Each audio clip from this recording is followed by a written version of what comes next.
श्री स्वामी समर्थ. जय जय स्वामी समर्थ. श्री स्वामी समर्थ. जय जय स्वामी समर्थ. तर आज मी तुम्हाला इच्छा पूर्ण करणारा इच्छापूर्ती मंत्र सांगणार आहे.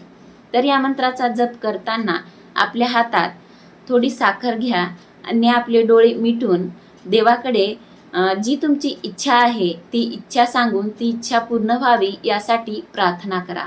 आणि त्यानंतर मनातल्या मनात स्पष्टपणे 3 वेळा तुम्हाला तुमची इच्छा बोलायची आहे आणि त्यानंतर या मंत्राचा जप करायचा आहे.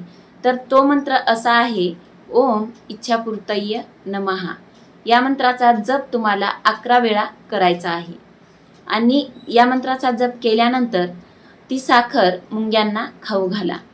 साधारण तुम्हाला या मंत्राचा जप 21 दिवस तरी करायचा आहे. या मंत्राचा जप केल्याने कामातील अडथळे दूर होऊन आपली इच्छा पूर्ण होईल. धन्यवाद. श्री स्वामी समर्थ.